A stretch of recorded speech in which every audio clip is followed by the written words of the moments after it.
નમસ્કાર મિત્રો, હું છું જયેશ સોલંકી અને આપ જોઈ રહ્યો છો અમારી યુટ્યુબ ચેનલ.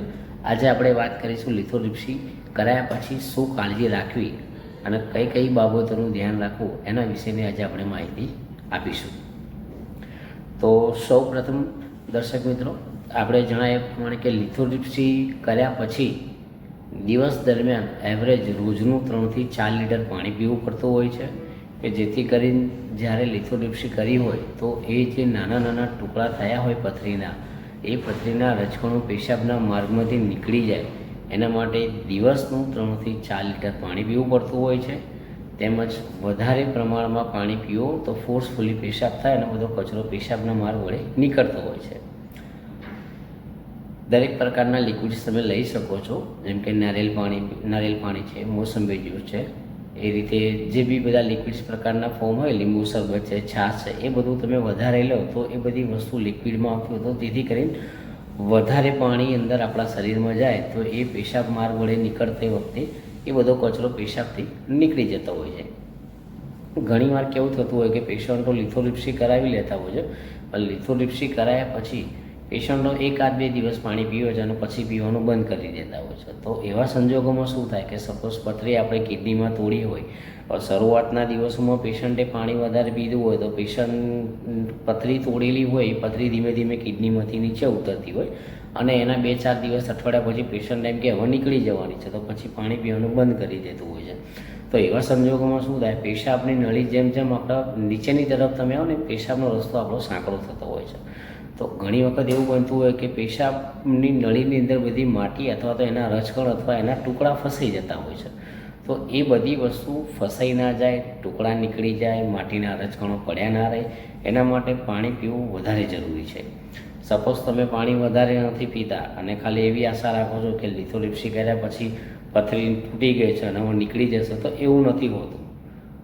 પથરી નીકળવા માટે તમારો પણ એટલો જ મહત્ત્વનો ભાગ હોય છે કે જે તો આપણે મશીનથી તોડવાનું હોય છે. મશીનનું કામ ફક્ત પથરીને તોડીને ભૂકો કરવાનો છે, પણ ભૂકો કર્યા પછી પથરી કાઢવી બી જરૂરી છે. નહીંતર શું થતું હોય છે કે પથરી તોડ્યા પછી એના જે રજકણો છે, એની જે માટી છે અને એનો જે બધો ભૂકો પડ્યો હોય, કિડનીમાં હોય, પેશાબની નળીમાં હોય અથવા તો નીચે આવી ગઈ હોય, એ બધી માટી એઝ ઇટ ઇઝ જગ્યા પર પડી રહેતી હોય છે. તો ઘણા વર્ષો લાંબા સમય સુધી માટી બધી ભેગી ત્યાં પડી રહેતી હોય તો એવા સંજોગોમાં એ પથરી પાછી ક્લોર થઈ જતી હોય. ધારો કે એ પથરીનું મિશ્રણ પાછું ભૂકો એ સોલિડ થઈ જાય તો એ પ્રકારે શું થાય કે આપણે જે પથરીનું ઓપરેશન કરાવેલું હોય એ બધો ભૂકો એઝ ઇટ ઇઝ ત્યાં પડી રહેતો હોય છે અને ઘણા ટાઈમ પછી એ પથરી ક્લોર થઈ જતી હોય છે. એટલે આપણને એવું લાગે કે આપણે જે ઓપરેશન કરાવ્યું છે પણ એ પથરી તૂટી નથી, એ પથરી તો એઝ ઇટ ઇઝ ત્યાં પડી છે. એટલે એવું ના થાય, પથરી ત્યાં ના રહી જાય. માટી કરી છે તો એ બધી માટી નીકળી જાય, એના માટે દિવસનું 3 થી 4 લીટર પાણી પીવું પડતું હોય છે.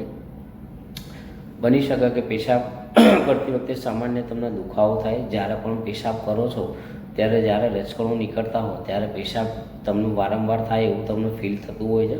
પેશાબ કરતી વખતે સામાન્ય બળતરા પડતી હોય છે, પેશાબ લાલ આવતો હોય છે, 1-2 દિવસ પેશાબ લાલ આવી શકે છે અને કહેવાય કે પેશાબ અટકીને પણ આવી શકતો હોય છે કે જ્યારે જે સમયની અંદર પથરીનો ભૂકો નીકળતો હોય અથવા નીચે શરીરમાંથી નળીમાંથી પાસ આઉટ થતો હોય ત્યારે એ પથરીના રજકણો ધીમે ધીમે નીચે ઉતરે એ દરમિયાન દુખાવો થાય સામાન્ય, કાં તો પછી પેશાબ લાલ આવી શકે.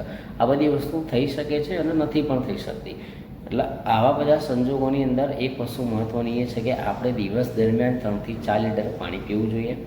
એમાં લીંબુ શરબત, મોળી છાશ, નારિયેળ પાણી, દૂધ, સોડા, આ બધા જે લિક્વિડ્સ ફોર્મના છે એ બધાની માત્રા વધારે રાખવી જોઈએ. જો તમે વધારે પ્રમાણમાં લિક્વિડ લેતા હોવ છો તો એ બધી વસ્તુ તમને વધારે અસરકારક કરે છે. તો દિવસ દરમિયાન 3 થી 4 લીટર પાણી પીવો.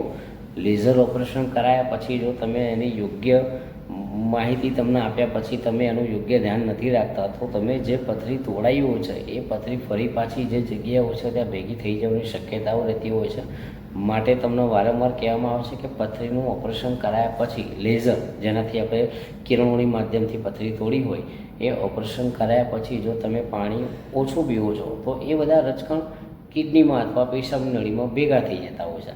એ ના થાય એના માટે ખાસ તમે પાણી વધારે પીવો. ચોક્કસ એક માપ રાખો એનું કે દિવસ દરમિયાન તમે સવારે ઉઠો છો અને સાંજે સૂવો છો એ દરમિયાન એવરેજ શરીર આપણા બોડીની અંદર 3 થી 4 લીટર પાણી જવું જોઈએ. જો પાણી જેટલું વધારે પીશે એટલી આપણી કિડની ચોખ્ખી રહેશે, એટલા જ પ્રમાણે બધો કચરો ફોર્સફુલી નીકળી જવાનો છે. એટલે આશા રાખું છું કે તમે કોઈ પણ જગ્યાએ લિથોટ્રિપ્સી કરાવો છો અને લિથોટ્રિપ્સી કર્યા પછી જો તમે સારું પાણી પીવો છો, યોગ્ય ધ્યાન રાખો છો, દવાઓ બધી ટાઈમસર લો છો તો 100% તમને લિથોટ્રિપ્સીનો ફાયદો થશે. લિથોટ્રિપ્સી કર્યા પછી કોઈ પણ પ્રકારના આરામની કે એની કોઈ જરૂર હોતી નથી. સપોઝ તમે એક દિવસ પહેલાં લિથોટ્રિપ્સી, ધારો કે આજે લિથોટ્રિપ્સી કરી હોય અને એના બીજા દિવસથી તમે રૂટિન તમારું કામ કરી શકો છો, એમાં કોઈ આરામની કે એની કોઈ જરૂર હોતી નથી. આ એક પ્રોસિજર હોય છે, આપણે ઓપરેશન નથી હોતું. એટલે લિથોટ્રિપ્સી કર્યા પછી જેટલું તમે હલનચલન અને હરતા ફરતા રહો છો એટલા જ પ્રમાણમાં તમને પથરી નીકળવાના ચાન્સ વધારે હોય છે. તો ઓપરેશન વગર તમારી પથરી નીકળી જતી હોય લિથોટ્રિપ્સીથી, તો લિથોટ્રિપ્સી કરાયા પછીની જે સારવારમાં તમને જે પ્રમાણે સમજણ આવે, તમને કહેવામાં આવે છે કે યોગ્ય પ્રકારમાં એનું કીધા પ્રમાણે પાણી પીવો, કીધા પ્રમાણે જે દવાઓ લખી હોય છે એ દવાઓ ટાઈમસર લેવી, ક્યારે એનું ફોલોઅપ કરાવવું. સાહેબે તમને જે પ્રમાણે સમજાવ્યું કે આટલા દિવસ પછી તમારે ફોલોઅપમાં આવો છો તો એ પ્રમાણે તમે એનું ફોલોઅપ લો. અમુક ટાઈમ પછી એના એક્સરે, સોનોગ્રાફી કરાવીને એના આપણે ક્રોસ ચેક કરતા હોઈએ છીએ કે પથરી નીકળી છે કે નથી નીકળી, અને નીકળી ગઈ છે તો પથરી નીકળી ગયા પછી પણ આપણે શું ધ્યાન રાખવું કે પથરી ભવિષ્યમાં આપણાને ન થાય એનું પણ આપણે ધ્યાન રાખવું ને. પથરી એક વખત તોડી નાખી તો એવું તો છે નહીં કે પથરી વારંવાર નહીં થવાની. અત્યારના જનરેશનની અંદર નાના મોટા દરેક લોકોને પથરી થતી હોય છે. તો લેઝરથી ઓપરેશન કરાયેલું હોય અથવા દૂરબીનથી કરાવેલું હોય, પંચર કરીને કરાવેલું હોય, તો ઓપરેશન કર્યા પછી બને એટલું લિક્વિડ્સ વધારે લેવાથી બધો કચરો પેશાબની નળીમાંથી બધું ક્લિયર થઈ જતું હોય છે.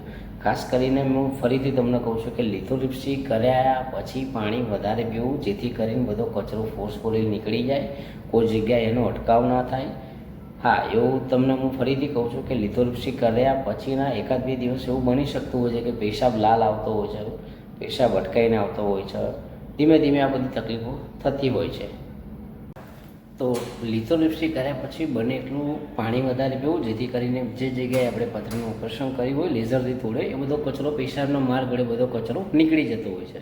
એટલે માટે કહે છે કે લિથોટ્રિપ્સી કર્યા પછી દિવસનું 3 થી 4 લીટર પાણી પીવો. જેટલું લિક્વિડ્સ તમે વધારે લેશો એટલું જલ્દી તમને આમાંથી રાહત મળશે. અને આમાં કોઈ પણ પ્રકારની વાટકાપ કે નથી હોતી જેથી કરીને તમારે આરામ કરવાની કોઈ જરૂર પડે. હા, 1-8 દિવસ તમે આરામ કરી શકો છો. આના માટે દુખાવો થાય તો તમે 1-8 દિવસ તમે બેડ રેસ્ટ કરી શકો છો. અદરવાઇઝ તમે બીજા દિવસથી તમારું રૂટિન કાર્યમાં તમે લાગી શકો છો. તમે એમાં જોબ કરી શકો છો, તમારી રૂટિન જે બી પ્રવૃત્તિઓ એમાં તમે કામ કરી શકો છો. તો લિથોટ્રિપ્સી કર્યા પછી પાણી ખૂબ પીવું જોઈએ, જેથી કરીને બધો કચરો ફોર્સફુલી પેશાબના માર્ગ વડે નીકળી જાય.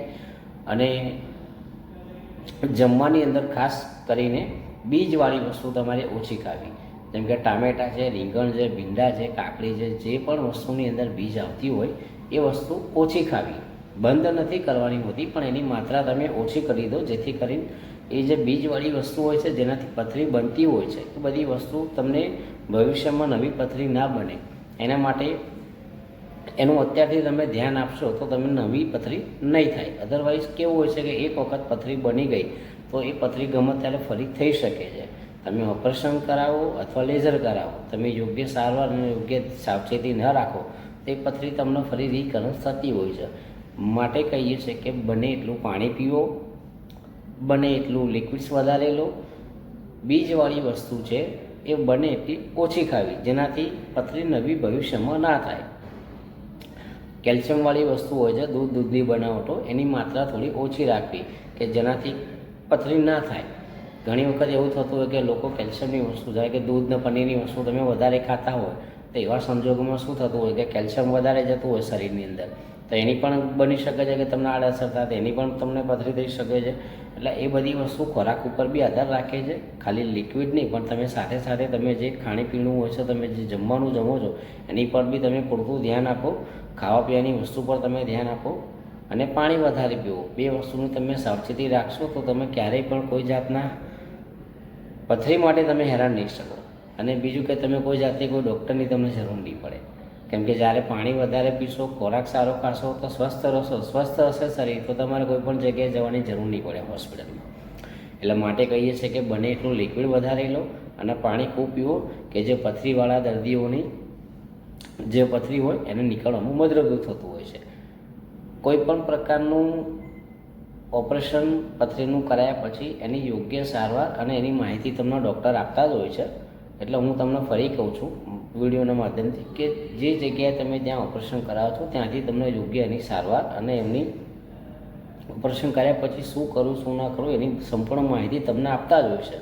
હું મારા વિડીયોના માધ્યમથી તમને જણાવવા માગું છું કે તમે જે બી લિથોટ્રિપ્સી કરી હોય, કોઈ પણ જગ્યાએ ઓપરેશન કરાવેલું હોય, જે ફક્ત લેઝર ઓપરેશન લિથોટ્રિપ્સીની વાત કરી રહ્યા છે આપણે, કે લિથોટ્રિપ્સી કરી હોય તો એવા સંજોગોમાં ડૉક્ટરના પ્રિસ્ક્રિપ્શનમાં મુજબ જે દવાઓ લખી એ દવાઓ ટાઈમસર લેવી અને ખાવા પીવાનું પૂરતું ધ્યાન આપવું કે જેથી આપણે પથરી ભવિષ્યમાં ના થાય અને એનું રેગ્યુલર તમે ફોલોઅપ કરાવતા રહેવું જોઈએ. આશા રાખું છું તમને આ મારી વિડીયો ગમી હશે તો તમને હું મારા નેક્સ્ટ એપિસોડની અંદર બીજી નવી લિથોટ્રિપ્સી વિશેની માહિતી આપીશ.